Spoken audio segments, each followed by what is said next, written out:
Bienvenidas y bienvenidos a esta exploración detallada. Hoy nos metemos de lleno con el capítulo 3 del material de prelicenciamiento de seguros de Georgia. Un capítulo clave, sin duda. La idea es desglosar las disposiciones, opciones y esos anexos, los riders, de las pólizas de vida. Vamos a usar lenguaje simple, ejemplos claros, ideal para quienes recién empiezan en esto y, bueno, se preparan para el examen. Exacto. Y ojo, que no es un capítulo más. Según el material de estudio, una buena parte de las preguntas del examen dicen que hasta 29 pueden venir de aquí. Uf, casi 30 preguntas. Sí. Así que entender bien las provisiones, los anexos, las opciones, es crucial. Vamos a ver qué son y por qué importan tanto. Perfecto. Arranquemos por lo básico, ¿te parece? Las provisiones estándar, como las reglas del juego del contrato. Dale, empecemos por ahí. Ok, la primera. Contrato entero o entire contract. ¿Qué abarca exactamente? Pues es sencillo pero fundamental. Significa que el contrato legalmente válido es la póliza física, el papel en sí, más una copia de la solicitud original que llenó la persona. Ajá. Y también cualquier anexo o enmienda que se haya añadido por escrito. Lo importante es esto. Nada de lo que se dijo de palabra a promesas verbales del agente o la compañía cuenta si no está en esos papeles. Clarísimo. O sea, lo que vale es lo escrito. Eso mismo. Cero me dijeron que. Todo en el papel. Bien. Siguiente. La cláusula de aseguramiento. Insuring clause. Suena como el corazón del asunto. Y lo es, totalmente. Es la promesa central de la aseguradora. Su compromiso de pagar el beneficio por muerte al beneficiario designado. Claro, cuando fallezca la persona asegurada y se cumplan las condiciones. Es el acuerdo básico. Identifica quiénes son las partes, cuánto se paga, cuánto cuesta la prima, por cuánto tiempo. El núcleo del contrato. Y para que esa promesa se cumpla, ambas partes ponen algo sobre la mesa, ¿no? Eso sería la consideración. Consideration. Exacto. Es el intercambio de valor. La consideración de quien solicita y paga la póliza es, bueno, primero decir la verdad en la solicitud. Las declaraciones. Correcto. Y segundo, pagar la prima, la inicial y las que siguen. La consideración de la aseguradora es justamente esa promesa de pagar el beneficio si todo está en orden. O sea, ¿es el toma y daca del contrato? Tal cual, ambas partes dan algo de valor para que el contrato sea válido. Y hablando de pagar, la provisión de Payment of Premium, ¿qué nos dice? Esta detalla la logística del pago. Cuándo vencen las primas, cada cuánto hay que pagarlas. Eso es el modo. Anual, semestral, trimestral, mensual. Ajá, la frecuencia. Eso. ¿Y a quién se le paga? La mayoría de las pólizas, las tradicionales, tienen primas fijas, ¿no? Siempre pagas lo mismo. Sí, las Level Premium. Pero ojo, algunas como las de vida universal permiten primas flexibles. Y un detalle importante, si el asegurado fallece justo después de pagar una prima que cubría, digamos, todo el año... ¿Se pierde esa parte? No. Esa porción no devengada, la parte de la prima que cubría el tiempo después de la muerte, usualmente se reembolsa junto con el beneficio por muerte. Ah, qué bien. ¿Y qué pasa si uno se cuelga, se olvida de pagar a tiempo, se cancela la póliza ahí mismo? No, por suerte no. Para eso está el periodo de gracia Grace Period. Es como una red de seguridad. Un salvavidas, digamos. Exacto. Te da un tiempo extra después de la fecha de vencimiento, normalmente 30 o 31 días, en que la póliza sigue activa aunque no hayas pagado. Si la persona fallece en ese periodo de gracia, el beneficio se paga igual.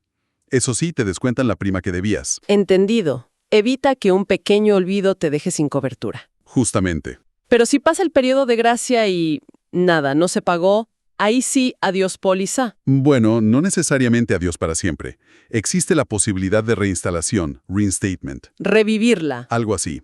Permite reactivar una póliza que caducó por falta de pago, usualmente dentro de un plazo, digamos 3 años, a veces 5, desde que caducó. Pero claro, no es automático. Me imagino. ¿Qué hay que hacer? Hay requisitos. Primero, demostrar que sigue siendo asegurable. Puede que te pidan exámenes médicos, llenar cuestionarios. Ajá. Segundo, pagar todas las primas que dejaste de pagar más los intereses acumulados. Y si tenías un préstamo contra la póliza, ponerte al día. Suena a esfuerzo. ¿Cuál es la ventaja entonces? La ventaja es enorme. Reactivas la póliza con las condiciones originales, la edad que tenías cuando la sacaste, tu estado de salud de ese momento. Suele ser mucho más barato que comprar una póliza nueva ahora que eres mayor y quizá con alguna condición de salud nueva. Ah, claro. Te congela las condiciones iniciales. Muy bueno. Exacto. Pasemos a otra cláusula que siempre genera dudas. Incontestabilidad. Incontestability. ¿Protege a quién y de qué? Protege a todos, pero sobre todo al beneficiario a largo plazo. Funciona así. Durante los primeros 2 años de la póliza, generalmente son 2 años. El periodo de contestabilidad. Eso. Durante ese tiempo, la aseguradora puede investigar a fondo si hay un reclamo, y si descubre que hubo mentiras importantes, errores graves o fraude en la solicitud original, Puede negarse a pagar. puede contestar el reclamo, sí, investigar y potencialmente negarlo. Pero la clave es, ¿qué pasa después de esos 2 años? A ver. Una vez que pasan esos 2 años, la póliza se vuelve incontestable en lo que respecta a la información de la solicitud. Salvo que no pagues las primas, o en casos muy raros de fraude como suplantación de identidad, la compañía ya no puede usar un error en la solicitud para no pagar. O sea, le da seguridad al beneficiario. Muchísima seguridad. Saben que, si todo está en orden con los pagos, el beneficio se va a pagar sin discutir si hace años se puso mal un dato en la solicitud. Incluso si el error fue, no sé, la edad o el género. Tampoco se puede negar el pago por eso después de 2 años. Para eso hay una regla específica. Declaración falsa de edad o género, misstatement of age or gender. Si se descubre ese tipo de error, no importa cuándo, la compañía no anula la póliza ni niega el reclamo. Ah, entonces. Lo que hace es ajustar el beneficio por muerte. Calculan cuánto beneficio habrías comprado con la prima que pagaste, pero usando la edad o género correctos. Se paga, pero la cantidad justa según la verdad. Tiene lógica. Se corrige el monto, no se anula todo. Exacto. Y para cerrar este bloque de provisiones básicas, el free look o derecho a inspección. Sí, este es un derecho del consumidor súper importante. Una vez que te entregan la póliza, ya la tires en tus manos, empieza a correr un plazo. En Georgia son 10 días. ¿10 días para qué? Para revisarla con calma, leerla bien, asegurarte de que es lo que querías. Si en esos 10 días decides que no te convence, por la razón que sea, la devuelves. Y te devuelven la plata. Completa. Te reintegran toda la prima que pagaste. Es un periodo de vistazo gratis para estar seguro de tu compra. Perfecto. Esas son como las reglas fundamentales, la estructura. Ahora, ¿quién manda en la póliza? Hablemos de los derechos de propiedad, ownership rights. El dueño de la póliza es el que tiene el control. Generalmente es quien paga las primas, pero no siempre es la misma persona que el asegurado. Cierto. Este dueño tiene varios derechos. Puede nombrar y cambiar a los beneficiarios, siempre que sean revocables. Ya hablaremos de eso. Puede tomar préstamos contra el valor en efectivo si la póliza lo tiene. También puede rendir la póliza, o sea, cancelarla y llevarse el valor acumulado. Y puede ceder sus derechos a otra persona. Mencionaste algo clave antes, el interés asegurable. ¿Dónde entra acá? Fundamental. Debe existir interés asegurable entre el dueño y el asegurado en el momento en que se solicita la póliza. Es decir, el dueño debe tener un interés legítimo, financiero o afectivo en que el asegurado siga vivo cuando se contrata. Después, si ese interés desaparece, no importa, la póliza sigue válida. Ok, el interés es al inicio. Y mencionaste cederla. ¿Eso es la cesión o assignment, no? Correcto. El dueño puede transferir sus derechos. Hay 2 tipos principales. ¿Cuáles son? La cesión absoluta, absolute assignment, es una transferencia total y permanente. El dueño original le pasa todos sus derechos a otra persona o entidad y pierde completamente el control, como regalar la póliza. Entiendo. ¿Y la otra? La cesión colateral, collateral assignment, esta es parcial y temporal. Se usa típicamente como garantía para un préstamo. Le cede ciertos derechos a tu acreedor. Por ejemplo, el derecho a cobrar hasta el monto de la deuda si falleces. Una vez que pagas el préstamo, esos derechos vuelven a ti. Clarísimo. Como poner la póliza en garantía. Exactamente. Bueno, así como hay derechos, también hay límites. Las exclusiones. ¿Qué cosas suelen no cubrir las pólizas? Sí, son riesgos específicos que la aseguradora dice, esto no lo cubro. Las más comunes son aviación. Generalmente cubren si eres un pasajero normal que paga su boleto. Pero no si eres piloto. A menudo excluyen a pilotos privados o tripulación, o te cobran una prima extra por ese riesgo. Otra es ocupaciones o pasatiempos peligrosos. Paracaidismo, buceo profesional, trabajos de alto riesgo. Pueden estar excluidos o requerir más prima. ¿Y la guerra? También, Hay cláusulas sobre servicio militar o guerra. Una es la cláusula de estatus, que excluye la muerte si ocurre mientras estás en servicio activo, sin importar la causa. Otra es la cláusula de resultados, más común, que solo excluye si la muerte es consecuencia directa de un acto de guerra. Hay que leer bien qué dice la póliza. Importante diferencia. ¿Y el suicidio? Es un tema sensible. Sí, y tiene su propia cláusula.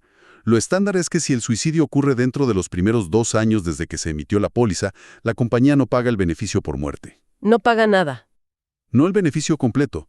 Lo que sí hace es devolver todas las primas que se pagaron hasta ese momento. Ah, devuelve lo pagado. Exacto. Pero si el suicidio ocurre después de esos 2 años, entonces sí, generalmente se paga el beneficio por muerte completo. Entendido el plazo de los 2 años. Cambiemos de tema. ¿Quién recibe el dinero al final? Hablemos de los beneficiarios. Una parte crucial. Puedes nombrar a casi cualquiera, una persona específica, con nombre y apellido, o una clase, como todos mis hijos. Se puede nombrar al patrimonio. Sí, puedes nombrar a mi patrimonio, o a un fideicomiso, que es muy útil. También a una organización benéfica, a una empresa. Y un dato que sorprende a veces. El beneficiario no necesita tener interés asegurable en el asegurado, ¿cierto? Correcto. Eso es clave y pregunta de examen. Mientras el dueño tenía interés asegurable al inicio, el beneficiario puede ser cualquiera, un amigo, un vecino, quien tú quieras. La póliza es válida. Ojo con nombrar menores de edad directamente. ¿Cuál es el problema ahí? El problema es práctico. Si falleces y el beneficiario es menor, no puede recibir y administrar esa suma de dinero legalmente. Se necesita un tutor legal designado por una corte, y eso implica trámites, demoras, costos. Un lío. ¿La solución? Mucho mejor nombrar un fideicomiso para el menor, o usar la Ley Uniforme de Transferencias a Menores, UTMA, si aplican, o nombrar a un adulto de confianza como custodio bajo esa ley. Evita dolores de cabeza. Bien. ¿Y qué pasa si nombro a alguien, pero esa persona fallece antes que yo? ¿Quién recibe? Para eso está la figura del beneficiario contingente o secundario. Es el plan B. Recibe el dinero solo si el beneficiario primario ya no está vivo cuando fallece el asegurado. ¿Y si mueren todos, primario y contingente, antes que el asegurado? En ese caso, el dinero va al patrimonio del asegurado. Y eso significa que pasa por el proceso de sucesión, o probate, lo cual puede ser más lento y público. Por eso es bueno revisar los beneficiarios periódicamente. ¿Y puedo cambiar a quién nombré como beneficiario? Depende. Si la designación es revocable, que es lo más común, sí. El dueño puede cambiarla cuando quiera, sin pedirle permiso a nadie. Simplemente notifica a la aseguradora. ¿Y si es irrevocable? Ah, ahí la cosa cambia. Si nombras a alguien como beneficiario irrevocable, no puedes cambiarlo sin su consentimiento por escrito. Esa persona tiene un derecho adquirido. ¡Wow! ¿Y eso afecta a algo más? Sí. Limita los derechos del dueño sobre la póliza. Por ejemplo, si quieres pedir un préstamo contra el valor en efectivo, necesitas el permiso del beneficiario irrevocable. Le da mucho poder a esa persona. Hay que pensarlo bien antes de hacerla irrevocable entonces. Definitivamente. Una situación complicada. ¿Qué pasa si el asegurado y el beneficiario principal mueren en el mismo accidente o muy cerca en el tiempo? ¿Quién hereda a quién? Buena pregunta. Para eso existe la cláusula de desastre común, o Common Disaster Clause. Se basa en la Ley Uniforme de Muerte Simultánea, Uniform Simultaneous Death Law. ¿Y qué dice? Generalmente establece una presunción. Si el beneficiario primario muere dentro de un periodo corto después del asegurado, la póliza dirá cuánto, quizás 14, 30, 60 días, se asume legalmente que el beneficiario murió antes que el asegurado. ¿Y eso para qué sirve? Para asegurar que el dinero vaya a donde probablemente quería el dueño, al beneficiario contingente, el plan B, o si no hay, al patrimonio del asegurado. Evita que el dinero pase brevemente al patrimonio del beneficiario primario, y de ahí a los herederos de esa persona, que quizás no era la intención original. Inteligente. Evita complicaciones legales y respeta la intención probable. Exacto. Muy bien. Ya vimos las reglas, los jugadores, las exclusiones, pero las pólizas, sobre todo las permanentes, acumulan valor. ¿Cómo se puede usar ese dinero en vida? La forma más común es a través de préstamos de póliza, policy loans. Esto solo aplica a pólizas con valor en efectivo, como las de vida entera o universal. El dueño puede pedir prestado una parte de ese valor acumulado. Y hay que devolverlo. Idealmente sí, porque genera intereses. Si no lo devuelves, no pasa nada mientras la póliza esté vigente, pero el monto del préstamo más los intereses se descontará del beneficio por muerte cuando fallezcas. Es una forma de acceder a liquidez sin cancelar la póliza. ¿Hay alguna manera de que la póliza se pague sola si me olvido una cuota usando ese valor en efectivo? ¿Sí? Es una provisión súper útil, aunque a veces hay que pedirla. El préstamo automático de prima, Automatic Premium Loan, o APL, si está activa y te pasas del periodo de gracia sin pagar la prima. La aseguradora paga por mí. Exacto. La aseguradora toma automáticamente el monto de la prima del valor en efectivo acumulado y lo registra como un préstamo contra la póliza. Así evita que caduque por un descuido. Buenísimo, pero genera intereses, claro. Claro, es un préstamo al fin y al cabo, pero puede salvar la póliza. En algunas pólizas, como las universales, también se habla de retiros, withdrawals. ¿Es lo mismo que un préstamo? No, es diferente. Un retiro es sacar una parte del valor en efectivo de forma permanente.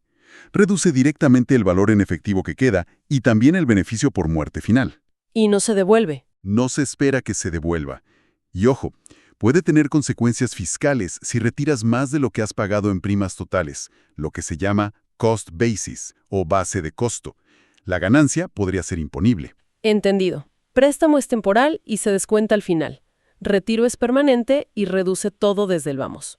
Esa es la idea general. Perfecto. Ahora, la parte divertida. Personalizar la póliza con los anexos o riders. Me gustó tu analogía de los ingredientes extra en una pizza. Sí, es una buena forma de verlo. Son coberturas o beneficios adicionales que le pegas a tu póliza base para ajustarla a tus necesidades. Normalmente cuestan un poquito más de prima. A ver, ¿cuáles son los más comunes? Agrupémoslos un poco. Hay para casos de incapacidad. Sí, varios muy importantes. El más conocido es la exoneración de prima, waiver of premium. ¿Qué hace? Si tú, el asegurado, sufres una incapacidad total y permanente, o que dure mucho tiempo, generalmente hay un periodo de espera, como 6 meses. La aseguradora empieza a pagar las primas por ti. Mantiene la póliza viva sin que tengas que pagarla mientras estés incapacitado. Fundamental si no puedes trabajar. Exacto. En las pólizas de vida universal hay uno parecido llamado exoneración de deducciones mensuales, waiver of monthly deductions, que cubre los costos internos del seguro y los gastos, que es lo que mantiene activa esa póliza. ¿Y hay alguno que te dé plata si te incapacitas? Sí, el rider de ingreso por incapacidad, disability income. Si te incapacitas, te paga una suma mensual, como un pequeño sueldo, además de quizá exonerar la prima. Muy completo. ¿Y si la póliza es para un niño y quien paga es el papá o la mamá? Buena pregunta. Para eso está el beneficio de pagador, Pay Your Benefit. Si el adulto que paga la prima, el pagador, fallece o queda incapacitado, este rider se activa. Y paga las primas. Exacto. La aseguradora paga las primas hasta que el niño asegurado cumpla cierta edad, por ejemplo 21 o 25 años. Así se asegura que la póliza del niño continúe vigente, aunque le pase algo a quien la pagaba. ¿Qué tranquilidad da eso? ¿Se puede asegurar a otros miembros de la familia en la misma póliza? Sí, claro. Existen riders para añadir cobertura de seguro de término para el cónyuge, spouse rider, para los hijos, children's rider, o uno familiar, family rider, que incluya a ambos. Y es conveniente. Solía ser más económico y práctico que sacar pólizas separadas. El rider de hijos, además, a menudo permite que cada hijo convierta su cobertura de término en una póliza permanente propia cuando llega a la mayoría de edad, y sin necesidad de pruebas médicas. Esa conversión es clave. Asegura la asegurabilidad futura del hijo. Totalmente. Hablemos de riders que afectan directamente el monto que se paga al fallecer. Hay varios muy populares. El de muerte accidental, Accidental Death Benefit, a veces llamado doble indemnización. Paga un monto adicional, a menudo el doble del beneficio base, si la muerte es resultado directo de un accidente y ocurre dentro de un plazo corto tras el accidente, como 90 días. Y el de muerte accidental y desmembramiento, ADND. Ese es parecido, pero además del beneficio por muerte accidental, también paga sumas específicas si sufre ciertas pérdidas graves por un accidente, como la pérdida de una mano, un pie, la vista. Ojalá no se usen, pero dan protección extra. ¿Y el que te permite comprar más seguro después? Ese es genial. El rider de asegurabilidad garantizada, Guaranteed Insurability Rider o GIR. Es ideal para jóvenes. Te da el derecho de comprar montos adicionales de seguro en fechas futuras específicas, como cada 3 años, o al casarte, tener un hijo, sin tener que pasar exámenes médicos ni demostrar que estás sano. ¡Wow! ¿Y a qué precio? Pagas la prima correspondiente a tu edad en ese momento futuro, pero te garantizan que te venden la cobertura. Es una forma de ir aumentando tu protección a medida que crecen tus responsabilidades, sin importar si tu salud empeora. Súper valioso. ¿Hay alguno que te devuelva las primas si no te mueres? Sí, el rider de devolución de prima, Return of Premium, se ve más en pólizas de término. Si sobrevives el plazo completo de la póliza, ejemplo 20 años, este rider te devuelve una parte o la totalidad de las primas que pagaste. Suena bien, pero ¿cómo funciona? ¿Es gratis? No, claro. La prima de una póliza con este rider es significativamente más alta. Lo que hace es combinar un seguro de término con un componente de ahorro o un seguro de término creciente, que acumula valor para poder devolver las primas al final. Entiendo. Pagas más, pero con la chance de recuperar si no pasa nada. Algo así. ¿Y qué son los riders de término? Simplemente añaden una cantidad de cobertura de seguro de término temporal a una póliza base permanente, como vida entera. Es una forma de tener una protección extra alta durante los años de mayores necesidades, ejemplo, mientras los hijos son pequeños, pero de forma más económica que si toda la póliza fuera permanente por ese monto total. Tiene sentido. ¿Y ahora, los que permiten cobrar antes de morir? ¿Los beneficios acelerados? Exacto. Accelerated Benefits o Living Benefits son importantísimos hoy en día. Permiten que el dueño de la póliza reciba una parte del beneficio por muerte anticipadamente, en vida, si se cumplen ciertas condiciones graves. ¿Cómo cuáles? Típicamente, si te diagnostican una enfermedad terminal con una expectativa de vida corta, menos de 1 o 2 años, o si sufres una enfermedad grave específica cubierta por el rider, infarto, cáncer, ACV, o si necesitas cuidados a largo plazo, long-term care. ¿Y cuánto se puede sacar? Depende de la póliza, puede ser un porcentaje del beneficio, 50%, 75%, a veces más. Ese dinero que recibes en vida se descuenta del beneficio final que recibirán los herederos. Claro, es un adelanto. Es un adelanto del beneficio por muerte, para usarlo en vida cuando más se necesitan, para tratamientos, cuidados o lo que sea. Mencionaste el cuidado a largo plazo. El TC. ¿Es un tipo de beneficio acelerado? Sí, el rider de LTC, Long Term Care Rider, es una forma específica de beneficio acelerado. Se activa si no puedes realizar ciertas actividades de la vida diaria. Las ADLs, bañarte, vestirte, comer, ir al baño, moverte, mantener la continencia, o si tienes un deterioro cognitivo severo. El dinero que adelanta la póliza ayuda a pagar gastos de asilo, cuidado en casa, enfermería. ¿Es una alternativa o complemento al seguro del TC independiente? Correcto. Y el último rider que mencionamos en el outline, costo de vida o COLA, Cost of Living Adjustment. Para la inflación. Justamente. Este rider aumenta automáticamente el monto del beneficio por muerte cada año para que la cobertura mantenga su poder adquisitivo frente a la inflación. Claro que la prima también suele aumentar un poco. ¿Cuántas formas de adaptar la póliza? Los riders realmente la convierten en una herramienta a medida. Sin duda. Bueno, llegamos al final del capítulo, a las opciones. Estas son decisiones que hay que tomar en momentos clave, ¿no? Exacto. Decisiones que tiene que tomar el dueño de la póliza o a veces el beneficiario. Empecemos con las opciones sin riesgo de pérdida. Sin riesgo de pérdida. Suena bien. Son obligatorias por ley para cualquier póliza que acumule valor en efectivo. Garantizan que, si dejas de pagar primas o decides rendir la póliza, no pierdas todo ese valor que se acumuló. Te dan opciones para usarlo. ¿Cuáles son? Recuerdo una sigla. RS. Muy bien. REC. La R es de reducido pago o Reduced Paid Up Insurance. ¿Qué significa? Usas todo el valor en efectivo acumulado hasta ese momento como si fuera una prima única para comprar una póliza de vida entera nueva, pero con un monto de beneficio menor al original. La ventaja, ya está pagada de por vida, o hasta la madurez. Menos cobertura, pero dura para siempre. Entendido. La E. Extendido término o Extended Term Insurance. Aquí usas el valor en efectivo acumulado como prima única para comprar un seguro de término. El monto de la cobertura es el mismo que tenías en tu póliza original, pero solo dura por el tiempo que alcance a cubrir ese valor acumulado. O sea, misma protección, pero por un tiempo limitado. Exacto. Y ojo, esta suele ser la opción automática si no eliges ninguna otra cuando dejas de pagar. Te da la máxima protección temporalmente. ¿Y la C? Cash. Cash Surrender Value. La más simple.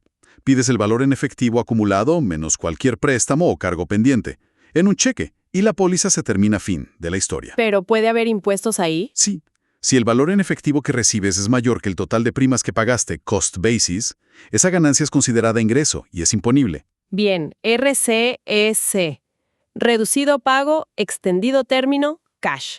Depende si quieres cobertura de por vida, menor, cobertura alta, temporal o el dinero ya. Perfectamente resumido. Siguiente grupo de opciones, dividendos, dividend options. Esto es solo para pólizas participantes, ¿no? Correcto.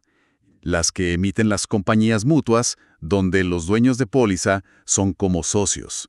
Si la compañía tiene buenos resultados, menos mortalidad, más ganancias en inversiones, menos gastos de lo esperado, puede repartir una parte de ese excedente como dividendos. Son garantizados. No, nunca son garantizados. Y lo importante, como se consideran una devolución de primas pagadas en exceso, los dividendos en sí mismos no son ingresos imponibles. Ah, buena noticia. ¿Y qué se puede hacer con ellos? La mnemotecnia era CRAPO. esa misma, CRAPO. C por cash, efectivo. Recibir un cheque. Simple. Exacto. R por reducción de la prima. Reduce the premium.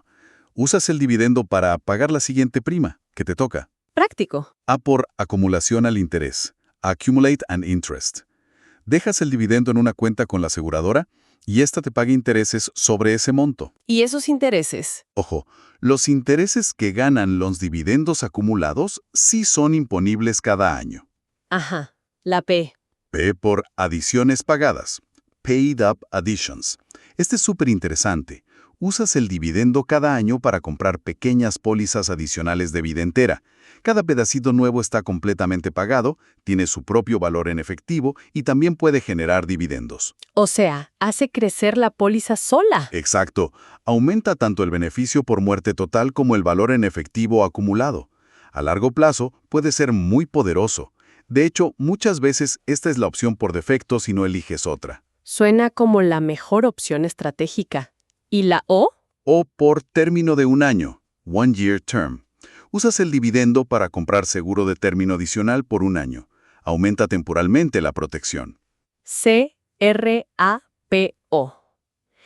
Cash, reducción, acumulación, pagadas adiciones, one year term.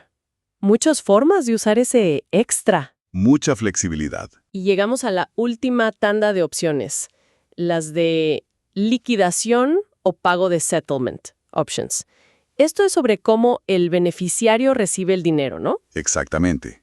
La opción por defecto, si no se elige otra cosa, es recibir todo el beneficio por muerte de una sola vez. Pago único en efectivo. Lump sum. ¿Y ese pago es libre de impuestos? El beneficio por muerte en sí, generalmente es libre de impuestos sobre la renta para el beneficiario. Pero hay otras formas de recibirlo. Sí. El dueño de la póliza puede elegir una opción de liquidación por adelantado, o el beneficiario puede elegirla al momento del reclamo si el dueño no lo hizo. La idea es recibir el dinero como un flujo de ingresos en lugar de todo junto. ¿Qué tipos de flujos hay? Varias opciones. Una es ingreso vitalicio, life income o straight life. La aseguradora le garantiza al beneficiario un pago periódico, ejemplo mensual, mientras viva. ¿Y si vive poco tiempo? Ese es el riesgo. Si el beneficiario muere pronto, la aseguradora se queda con el resto del capital. El monto del pago depende de la edad del beneficiario y el monto del beneficio. Mientras más joven, menor el pago periódico porque se espera que viva más. Riesgoso. ¿Hay algo más seguro? Sí. Por ejemplo, ingreso vitalicio con periodo cierto. Life income with period certain. Garantiza los pagos de por vida o por un número mínimo de años. Ejemplo, 10 o 20 años, lo que dure más. Si el beneficiario muere antes de que termine ese periodo cierto, los pagos continúan a un segundo beneficiario hasta completar el periodo. ¿Eso da más seguridad? También está ingreso vitalicio conjunto y del sobreviviente, Joint and Survivor Life Income, para dos beneficiarios, ejemplo una pareja. Los pagos continúan mientras viva al menos uno de ellos, aunque a veces el monto se reduce cuando muere el primero. ¿Y si no quiero pagos de por vida? Puedes elegir pagos por un periodo fijo, fixed period. Recibes pagos iguales, capital más intereses, durante un número determinado de años, ejemplo, 15 años, hasta agotar el beneficio. O puedes elegir pagos de una cantidad fija, fixed amount, donde recibes un monto fijo, ejemplo $1,000 al mes, hasta que se acabe el capital más los intereses que genere. ¿Y la opción de solo recibir intereses? Esa es interés solamente. La aseguradora retiene el capital, el beneficio por muerte, y le paga al beneficiario solo los intereses que genera ese capital, periódicamente. El beneficiario, o alguien más, puede retirar el capital más adelante. ¿Y esos intereses son taxables? Sí, los intereses pagados bajo cualquier opción de liquidación, que no sea el pago único del beneficio, generalmente son considerados ingreso imponible para el beneficiario. Muchísimas opciones para administrar ese dinero. Definitivamente. Permiten adaptar el pago a las necesidades del beneficiario, protegerlo de gastarlo todo de golpe o planificar a largo plazo. Bueno, creo que hemos recorrido todo el capítulo 3, desde las reglas del juego, las provisiones estándar. Contrato entero, cláusula de aseguramiento, consideración, pago de prima, gracia, reinstalación, incontestabilidad, error en edad, género, free look. Exacto. Luego, ¿quién controla la póliza? ¿Qué puede hacer? ¿Qué no cubre? Propiedad, cesiones, exclusiones. ¿Quién recibe el dinero y cómo? Beneficiarios, sucesión, revocable y irrevocable, desastre común. ¿Cómo usarla en vida? Préstamos, APL, retiros. ¿Cómo personalizarla con los riders? Exoneración de prima, pagador, familiares, muerte accidental, asegurabilidad garantizada, beneficios acelerados, LTC, cola. Y finalmente, las decisiones clave al final o si algo cambia, con las opciones. Non-forfeiture, dividendos, crapo y liquidación. Es bastante información, pero entender cómo encajan todas estas piezas es vital. Totalmente. No solo para aprobar el examen de Georgia, que ya vimos que pesa mucho este capítulo, sino para poder asesorar bien a un cliente, estructurar una póliza que realmente sirva. Son las herramientas de nuestro trabajo. Cierto. Y quede claro que una póliza de vida moderna con todos estos extras puede ser mucho más que un simple cheque al fallecer. Exactamente. Puede ser una herramienta financiera muy flexible. Y eso, bueno, nos deja pensando, ¿no? ¿En qué sentido? En cómo se podría diseñar una póliza usando inteligentemente estos riders y opciones, no solo pensando en la muerte, sino como algo que evolucione y se adapte a las distintas etapas y necesidades de una persona a lo largo de toda su vida, más allá de solo reemplazar ingresos. Es algo para darle una vuelta. Una perspectiva interesante para seguir explorando. Muchísimas gracias por este análisis tan claro del capítulo 3. Un placer. Y gracias a quienes nos acompañaron. Hasta la próxima.